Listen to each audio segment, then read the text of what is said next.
জুমার দিনের কিছু সুন্নাত আছে, শুনবেন না দোয়া করে ফেলবো? এই সুন্নাত গুলো শুনে আমরা বিদায় নিব, চিল্লায় পড়েন ইনশাআল্লাহ। জুমার দিনের প্রথম সুন্নত হচ্ছে জুমার দিনের ফজরের নামাজটা জামাতে পড়া। সবাই কয় খাইছে, হুজুরে ধরছে জায়গা মতো, আসল জায়গায়। জুমার নামাজের প্রথম সুন্নত হচ্ছে ফজরের নামাজটা কি পড়া? জামাতে। আফদালুস সালাওয়াত ইনদাল্লাহি সালাতুল ফাজরি ফি ইয়াউমিল জুমআতি ফি জামাআহ। বিশ্বনবী বললেন জুমার নামাজের 15টা সুন্নত মুখস্থ রাখতে হবে। 1 নাম্বার সুন্নত ফজরের সালাত জামাতে পড়তে হবে। 2 নামাজ মুনাফিকদের কাছে সবচেয়ে কঠিন, একটা হচ্ছে ফজরের নামাজ আর একটা এশার নামাজ। এক আলেমকে জিজ্ঞেস করা হলো ফজরের বাতাসটা এত ঠান্ডা আর স্নিগ্ধ কেন?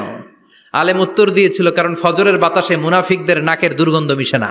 ফজরের বাতাসটা স্নিগ্ধ, ফজরের সময় আল্লাহওয়ালাদের আনাগোনা, মুসল্লিদের আনাগোনা, ইসলামের পক্ষের শক্তির আনাগোনা। চিল্লায় বলেন ঠিক কিনা? মসজিদে নববীতে জুমার নামাজের দৃশ্য আর ফজরের নামাজের দৃশ্য ছিল এক। বাংলাদেশে ফজরের নামাজের দৃশ্য আর জুমার নামাজের দৃশ্য এক নাকি? ফজরের নামাজের সময় মুসল্লি নাই, এক কাতার হয় না, আর জুমার নামাজে পাক্কা মুসল্লি দেরি করে গেলে বারান্দায়ও জায়গা পায় না। কথা কন?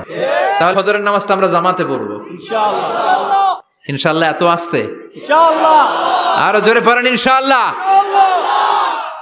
মনে থাকবে? 2 নাম্বার সুন্নাহ হচ্ছে আসওয়াক, মেসওয়াক করা। মাথরাতুন লিল ফাম মারদাতুন লির রব। মেসওয়াক করলে দাঁত পরিষ্কার থাকে, আল্লাহ খুশি হয়ে যায়। বিশ্বনবী বলেছেন যদি আমার উম্মতের জন্য কষ্ট না হতো প্রত্যেক নামাজের আগে মেসওয়াক করা আমি ফরজ করে দিতাম। সুবহানাল্লাহ। মেসওয়াক ছিল বিশ্বনবীর জীবনের শেষ আমল। এই মেসওয়াক করে বিশ্বনবী শেষ নিঃশ্বাস ত্যাগ করেছেন। আপনার নবী, আমার নবী, ওনার জীবনের সর্বশেষ আমল ছিল কি? সুবহানাল্লাহ কইবেন না? বিশ্বনবী জাইতুনের ডাল দিয়ে মেসওয়াক করতেন। বিশ্বনবী বলতেন নি'মা সিওয়াকিয়া জাইতুন ফাইন্নাহু সিওয়াকি ওয়া সিওয়াকুল আমবিয়া মিন ক্বাবলি। জাইতুনের ডালের মেসওয়াক কতই না ভালো, কারণ এটা দিয়ে আমিও মেসওয়াক করি, আমার আগে সব নবীরাই জাইতুনের ডাল দিয়ে মেসওয়াক করেছে। সুবহানাল্লাহ। 3 নাম্বার হচ্ছে দুহুন, তেল মালিশ করবেন। বিশ্বনবী জাইতুনের তেল চুলে আর গায়ে দিতেন। বিশ্বনবী বলতেন ওয়াদাহিনু ফাইন্না ফিত তাদহিনে বারাকাত। তেল খাও, তেল দাও, তেল মালিশ করো, তেলের ভেতরে আল্লাহ বরকত ঢুকাইয়া দিছে। তেল দিবেন তো? 4 নম্বরে আত্তিব, জুমার দিনে সুগন্ধি লাগিয়ে যাওয়া সুন্নাত। লাগাবেন? লাগাতে রাজি আছেন? বিশ্বনবী বলতেন এই দুনিয়ার 3টা জিনিস আমার কাছে সবচাইতে প্রিয়। হুব্বিবা ইলাইয়া মিন দুনিয়াকুম সালাস। 1 হচ্ছে আন-নিসা, নারীদেরকে আমি পছন্দ করি। 2 হচ্ছে আত্তিব, সুগন্ধি লাগাতে আমি পছন্দ করি। বিশ্বনবীরে কেউ সুগন্ধি হাদিয়া দিছে, বিশ্বনবী নেয় নাই, এরকম কোন ঘটনা ঘটে নাই। আল্লাহু আকবার। কুররাতু আইনি ফিস সালাহ। নামাজের মধ্যে যখন আমি দাঁড়িয়ে যাই আমার চক্ষুটারে ঠান্ডা করে দেয় কে? আবার বিশ্বনবী বলতেন আরবাউন মিন সুনানিল মুরসালিন। 4টা সুন্নাত সব নবীদের সুন্নাত। 1 নম্বরে আল হায়া মানে লজ্জা। আরেক বর্ণনা এসেছে আল খিতান মানে সুন্নাতে খাতনা, এটা সব নবীদের ছিল। আর সেওয়াক, সব নবীরা মেসওয়াক করেছেন। আত্তিব, সব নবীরা আতর লাগিয়েছেন। আর নিকাহ, সব নবীরা বিয়েও করেছেন। চিল্লায় পড়েন আল্লাহু আকবার। আর লিবাস আহসানা সিয়াব, সুন্দর জামা পরা। নট নেসেসারি যে নতুন জামা হতে হবে, পুরাতন জামাও ধুয়ে আয়রন করে পরলে একটা সৌন্দর্য আছে না নাই? ইন্নাল্লাহা জামিল ওয়া ইউহিব্বুল জামাল। আল্লাহ নিজে সুন্দর, সৌন্দর্যকে আল্লাহ পছন্দ করেন। পৃথিবীতে সবচেয়ে সুন্দর কে? পৃথিবী সুন্দর, মানুষ সুন্দর, আসমান সুন্দর, জমিন সুন্দর, সুন্দরে সুন্দরে পাল্লা। জানি না কত সুন্দর তুমি আল্লাহ, জানি না কত সুন্দর তুমি আল্লাহ। সুবহানাল্লাহ পড়েন। ইন্নাল্লাহা ইউহিব্বু আইয়ারা আসারা নি'মাতিহি আলা আবদিহি। আল্লাহ তার বান্দার উপর তার নেয়ামতের ছিটে ফোঁটা দেখতে চান। আপনি যদি ধনী হন দামি জামা পরবেন, সুন্দর জামা পরবেন। অনেকে আছে অনেক ধনী কিপটুসের মতো সিরা জামা পরে, আছে না নাই? আপনি ধনী মানুষ, আপনি সিরা জামা পরছেন কেন? আপনার যে সম্পদ আছে এটার বহিঃপ্রকাশ আল্লাহ দেখতে পছন্দ করে। আপনাকে যে আল্লাহ কি নাজ নেয়ামত দিয়েছে, অহংকার ছাড়া স্বাভাবিক বহিঃপ্রকাশটা আল্লাহ দেখতে পছন্দ করে। কোন সুবহানাল্লাহ। এরপরে ইকসারুস সালাহ আলান নবী, বিশ্বনবীর উপর বেশি বেশি দুরূদ পড়া। বিশ্বনবী বলতেন জুমার দিন শ্রেষ্ঠ দিন, এই দিন আমার উপর বেশি বেশি দুরূদ পড়ো। ফাইন্না সালাতাকুম মা'রুদাতুন আলাইয়া, কেননা তোমরা যে আমার উপর দুরূদ পড়ো, আমি মরে যাওয়ার পরে এই দুরূদগুলো কে পাঠিয়েছে তার নাম, তার বাবার নাম সহ ফেরেশতারা আমার কবরে দিয়ে আসে। সুবহানাল্লাহ। সাহাবারা বললেন, ইয়া রাসূলুল্লাহ কাইফা সালাতুনা মা'রুদাতুন আলাইক, আপনি মরে যাওয়ার পরে আমাদের দুরূদ কেমন করে আপনি দেখবেন? ওয়াকাদ আরিমতা, আপনি তো পচে গলে মাটির সাথে মিশে যাবেন।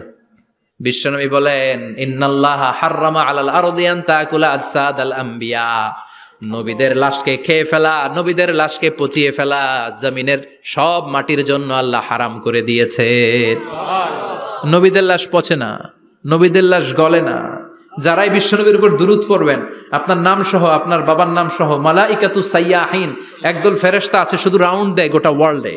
কারা বিশ্বনবীর উপর দুরূদ পড়েছে, এই দুরূদ নিয়ে, এই নাম নিয়ে বিশ্বনবীর কবরে তারা পৌঁছে দেয়। চিল্লায় পড়েন আল্লাহু আকবার। এরপরে বিশ্বনবী বলতেন, জুমার দিনে সূরাতুল কাহাফ পড়বা, কাহাফ পড়া সুন্নাহ। সূরাতুল কাহাফ পড়তে রাজি আছেন? রাজি আছেন তো? 18 নম্বর সূরা, কোরআনের একেবারে মাঝখানের সূরা। আলহামদুলিল্লাহিল্লাযী আনজালা আলা আবদিহিল কিতাবা ওয়া লাম ইয়াজআল লাহু ইওয়াজা, এই আয়াত দিয়ে শুরু হয়েছে, শেষ করা হয়েছে ফামান কানা ইয়ারজু লিকা রাব্বিহি ফালইআমাল আমালান সালিহা ওয়া লা ইউশরিক বিইবাদাতি রাব্বিহি। আর মাঝখানে আছে ওয়ালিয়াতালাত্তাফ। হাফেজ সাহেবরা উত্তর দাও, মাঝখানে আছে কি? কথা কন।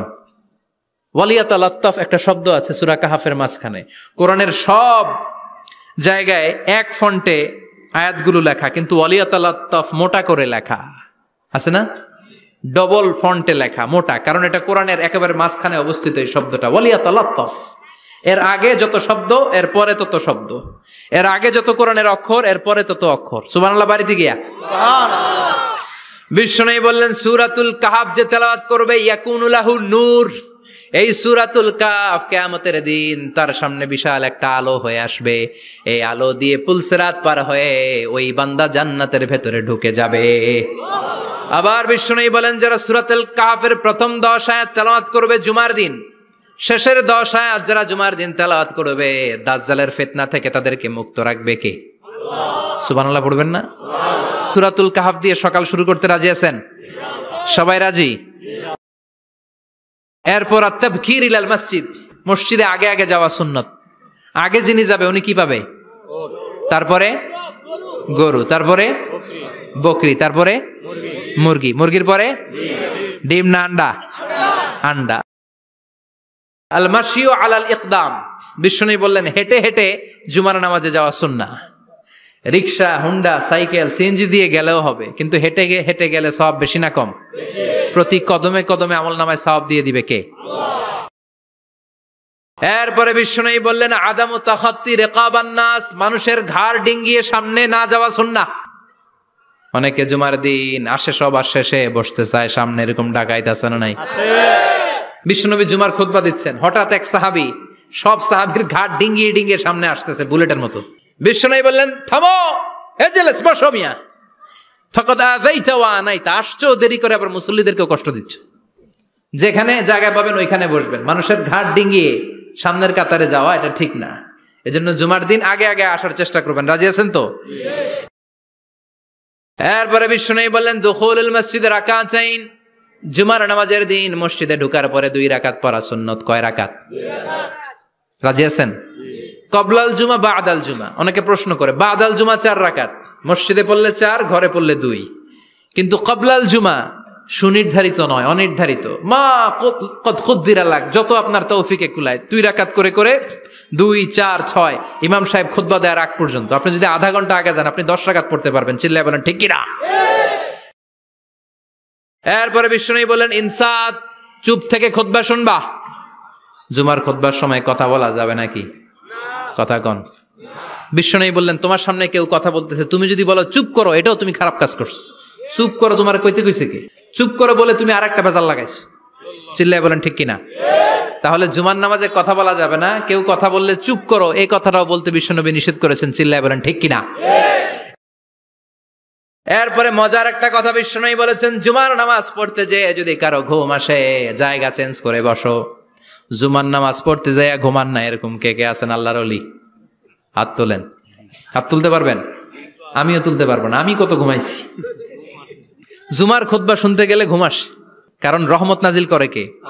পুরো মসজিদের ডানে বায়ে রহমতে ঠাসা, খালি ঘুম আর ঘুম। আছে না নাই? ঘুম আসলে কি করবেন? উঠে যাবেন, উঠে জায়গা চেঞ্জ করবেন, পানির ঝাপটা দিবেন, ঘুম দূর করে দিবে কে? এরপরে বিশ্বনবী বললেন জুমার দিন দোয়া করলে কবুল হয়। এমন একটা সময় আছে জুমার দিনে, ওই সময়ে যদি বান্দা আল্লাহর কাছে কিছু চায়, সেটা না দিয়ে খালি হাতে আল্লাহ বান্দারে ফিরাইয়া দেয় না। সেটা কখন? অনেক ইখতিলাফ আছে, বেশিরভাগ মুহাদ্দিসিন বলেছেন জুমার দিন আসরের নামাজের পর থেকে মাগরিবের আগ পর্যন্ত, বিশেষ করে মাগরিবের আগের আধা ঘন্টা, এই সময় আল্লাহর কাছে বান্দা যদি কিছু চায়, এই দোয়া আল্লাহ ফিরিয়ে দেয় না। এই 15টা সুন্নাত আমল করা যাবে তো? সবাই রাজি? জুমার খুতবা মনোযোগ দিয়ে শুনবো তো? আগে আগে আসবো তো? দোকানপাট বন্ধ করে জুমার নামাজের ভাবমূর্তি রক্ষা করবো তো? খতিব সাহেব যারা আছেন, জুমার আলোচনাটাকে আরো কনস্ট্রাকটিভ ওয়েতে নেন। সব বন্ধ হবে, জুমা বন্ধ হবে। তাফসির মাহফিলে 144 ধারা আছে না নাই? জুমার মাহফিলে আছে? জুমার দিন 144 জারি করছে ওই মসজিদের জুমায়, কোনদিন শুনছেন? এই জন্য জুমাটাকে আমাদেরকে কাজে লাগাতে হবে। আল্লাহ তুমি তৌফিক দাও। আর জোরে পড়েন আমিন। সুবহানাকাল্লাহুম্মা বিহামদিকা আশহাদু আল্লা ইলাহা ইল্লা আনতা আস্তাগফিরুকা ওয়া আতুবু ইলাইক। নিয়মিত ইউটিউব ভিডিও দেখতে সাবস্ক্রাইব করুন। নতুন নতুন ভিডিও পেতে ঘন্টা বাটনটি চাপুন।